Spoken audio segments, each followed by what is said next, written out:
નમસ્કાર મિત્રો, દેશ દુનિયાના તાજા મોટા સમાચારમાં આપનું સ્વાગત છે। આજના તાજા સમાચાર મેળવવા માટે વિડીયોને અંત સુધી જોતા રહો અને આવા દરરોજના સમાચાર મેળવવા માટે વિડીયોને એક લાઇક કરી ચેનલને સબસ્ક્રાઇબ કરવાનું ના ભૂલતા। જામનગરમાં કમોસમી વરસાદથી ખેડૂતોને નુકસાન, તાત્કાલિક રાહત પેકેજ જાહેર કરવાનું કોંગ્રેસની માંગ। આણંદ જિલ્લાના ડાંગર બાદ તમાકુ અને શાકભાજીનો પાક નિષ્ફળ જવાનો ભય। 4 દિવસમાં માવઠા બાદ ફરી વાદળછાયું વાતાવરણ, વરસાદની આગાહીથી ખેડૂતોને મુકાયા મોટી ચિંતામાં। જામનગર જિલ્લામાં ટેકાના ભાવે મગફળી વેચવા માટે 1,02,970 ખેડૂતો દ્વારા ઓનલાઈન નોંધણી કરવાઈ।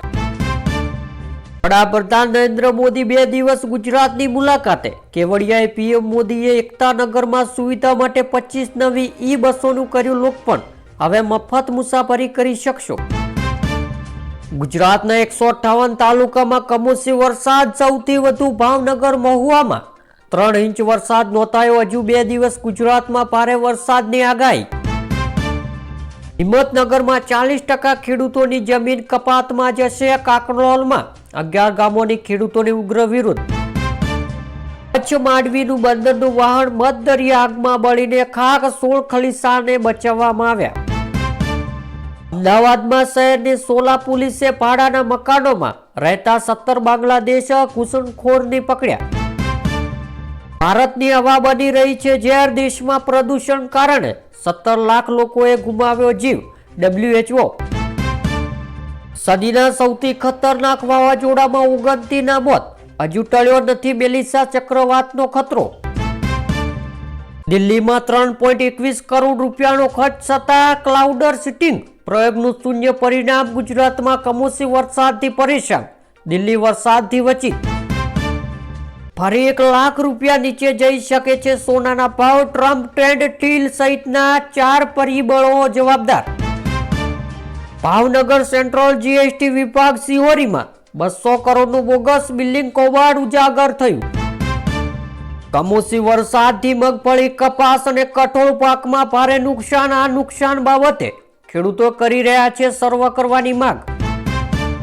સુરેન્દ્રનગર જિલ્લાના 13 માથાભારે શખ્સોની કુંડલી ખોલવામાં આવી।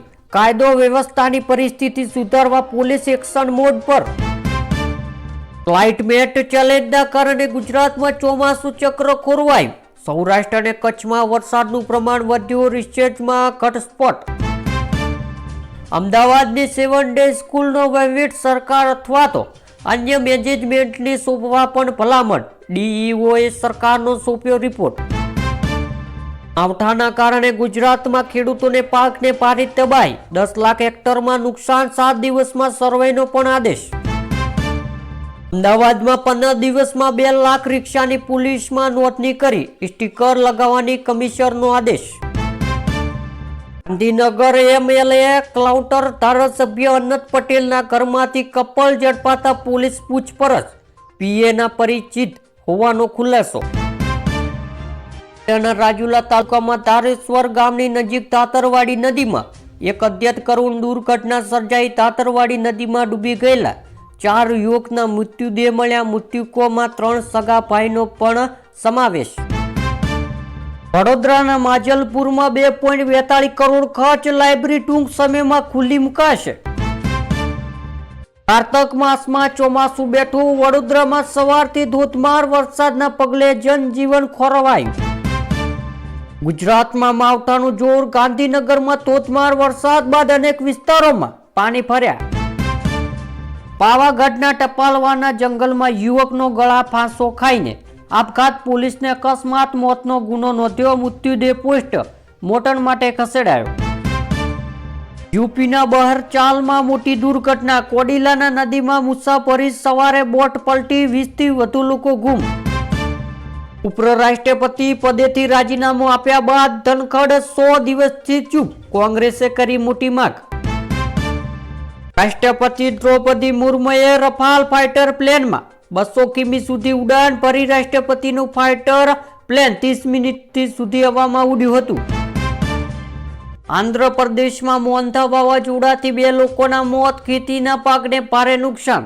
આંધ્રપ્રદેશમાંથી પસાર થઈ ગયેલું વાવાઝોડું તેલંગાણા પહોંચતા કેટલાક વિસ્તારોમાં ભારે વરસાદની સીએમ ચંદ્રબાબુએ અસરગ્રસ્તોની મુલાકાત લીધી.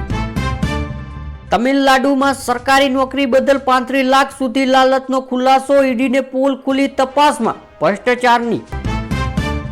બંદૂક દેખાડી ટ્રિપલ તલાક આપ્યો. પત્નીની ફરિયાદ બાદ પતિએ ધરપકડ. ભોપાલમાં પ્રતિબંધ. ટ્રિપલ તલાકનો ઉપયોગ પતિને ભારે પડ્યો. બિહારની પ્રચારમાં ઘર્ષણ. આરજેડી સમર્થકોનો તેજ પ્રતાપ યાદવના કાફલા પર પથ્થરમારો. બેંગ્લોરમાં એક નજીવ બાબતે 2 કિલોમીટર સુધી પીછો કરી ડિલિવરી બોયને કારથી ટક્કર મારી. ઘટના સ્થળે મોત. આરોપીની કપલની ધરપકડ. 2 યુવરાજોએ ખોટા વાયદા આપવાની દુકાન ખોલી. પીએમ મોદીના રાહુલ ગાંધી અને તેજસ્વી પર પ્રહાર. મુંબઈમાં 17 બાળકોનું કિડનેપ કરનાર રોહિત આર્યનનું મોત. પોલીસની જવાબી કાર્યવાહીમાં વાગી ગોળી. શેખ હસીના ભારતમાં જ રહેશે. બાંગ્લાદેશની આગામી ચૂંટણીનો બહિષ્કાર કરશે. રજિસ્ટ્રેશન રદ કરી નાખ્યું હોવાની ચૂંટણી લડી શકશે તેમ નથી. અમે ભારત સાથે ટ્રેડ ડીલ કરવાની તૈયારીમાં. ટ્રમ્પનો ફરી દાવો. સાઉથ કોરિયાની રાજધાનીમાં અમેરિકાનું પ્રમુખનું મોટું નિવેદન. સમાધાનની બેઠકમાં નિષ્ફળ જતા તાલિબાનો પાકિસ્તાન પર હુમલો. કેપ્ટન સહિત 7 જવાનોના મોત. મ્યાનમારમાં ચીનના સાયબર માફિયાથી જીવ બચાવવા ભાગ્યા ભારતીયો હવે થાઇલેન્ડમાં ફસાયા. રશિયાએ તૈયાર કર્યો ખતરનાક પોસીડન. સાઇબીરના પરમાણુ ડ્રોન સમુદ્રમાં સુની પીમાં લાવવાની તાકાત. ડ્રગ્સ માફિયાઓ વિરુદ્ધ સૌથી મોટી કાર્યવાહી. બ્રાઝિલમાં 132ના મોત. ભારતને ટ્રમ્પે આપી મોટી રાહત. ઈરાનમાં ચાબહાર પોર્ટલના કારણે મૂકેલા પ્રતિબંધોની મુદત લંબાવી. ગુજરાતના શાસન ધારાસભ્યોને ખેડૂતોની વેદના નહીં. રાજકીય ડ્રામા રસ. ચેમ્બરમાં બેસી પત્ર લખવાનો ડોળ. સોશિયલ મીડિયા પર જ્ઞાન આપતા પહેલા ડિગ્રી બતાવવી પડશે. ભારતને પાડોશી દેશમાં ઇનોવેશન માટે કડક નિયમ. ત્યારબાદના મહત્વના સમાચારની માહિતી મેળવીએ તો મિત્રો, રાજ્યના સરકાર હવે સહાયના નાટકો બંધ કરી ખેડૂતોને પાક ધિરાણ દેવું માફ કરી દેવી રજૂઆત. પ્રદેશ કિસાન કોંગ્રેસ ચેરમેન પાલભાઈ અંબાલિયાએ મુખ્યમંત્રી ભૂપેન્દ્ર પટેલને ખાસ પત્ર પઠાવી કરી છે. આ પત્રમાં અંબાલિયાએ જણાવ્યું હતું કે સૌરાષ્ટ્ર, દક્ષિણ ગુજરાત સહિતના ગુજરાતભરમાં જે કમોસમી વરસાદ પડ્યો છે તેના ખેડૂતોને મોઢામાં આવેલો ખોળિયો છે તે છીનવી લીધો છે. માત્ર આ એક જ કમોસમી વરસાદ નહીં, છેલ્લા 7 સિઝનમાં ખેડૂતોને વાવાઝોડું, અતિવૃષ્ટિ, કમોસમી વરસાદનો ભોગ બનવું પડ્યું છે. એમાં છેલ્લા 2 વર્ષ એટલે કે ગયું વર્ષ 2024 અને 25 અને ચાલુ વર્ષ 2025-26માંથી તો ખેડૂતોને કમર તૂટી ગઈ છે. વર્ષ જુલાઈ-ઓગસ્ટ 2024ની અતિવૃષ્ટિ, ઓક્ટોબર 2024 કમોસમી વરસાદનું, સપ્ટેમ્બર 2025ની અતિવૃષ્ટિને અત્યારે ઓક્ટોબર 2025માં કમોસમી વરસાદને ખેડૂતોને પડ્યા પર પાટું માર્યું છે.